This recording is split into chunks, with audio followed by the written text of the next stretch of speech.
Welcome back to Guitar Lele tutorials. Hopefully, you are getting habituated with Guitar Lele and are now somewhat comfortable playing G major chord and D major chord individually. Now comes an interesting part in our learning journey where we'll learn a technique that will help us play our first few songs. The first hurdle as a beginner to overcome on any stringed instrument is the finger pain. It's okay and it hurts a little, and mostly you are worried more about your finger pain than anything else during your first few lessons. The second goes for changing chords fast enough, and that's what we are going to learn in this lesson. The anchor finger technique will help you switch between chords really fast and really smooth. Let's take a close look on our G major chord and D major chord and the anchor finger we can use when changing between these two chords. First, let's look at the G major chord. First finger, second finger, third finger. I'm just positioning my fingers and not pressing on the strings. If I strum, I won't get the sound of the G major chord. And this is exactly how you can also practice placing your fingers on the fretboard in the right place and also to practice the anchor finger technique. Now let's look at the D major chord. First finger, second finger, third finger. Pay attention here.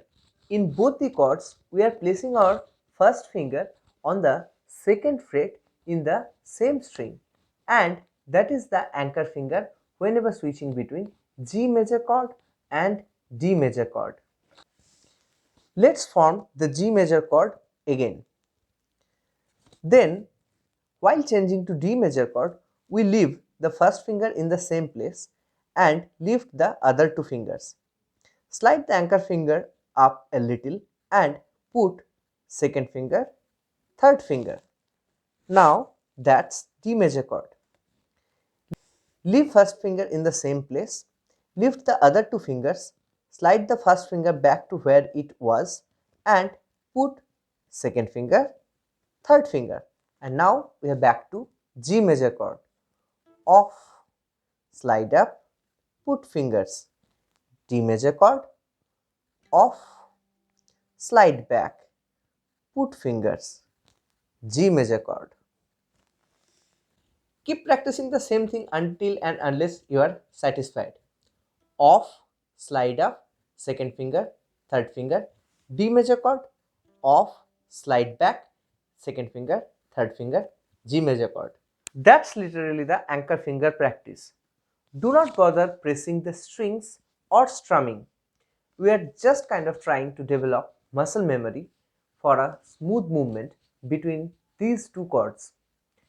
The anchor finger guides the other two fingers for the movement. You will find your fingers will eventually take their own path pretty easily, but that requires a little bit of practice beyond the anchor finger, which is change chords for a minute, which will be our next practice regime. Hope you are getting values from these lessons, and if so, hit the like button. That keeps me motivated to come up with new lessons. Also, let me know in comments your ideas and suggestions to improve these lessons. If you are not subscribed yet, please subscribe to get future lessons.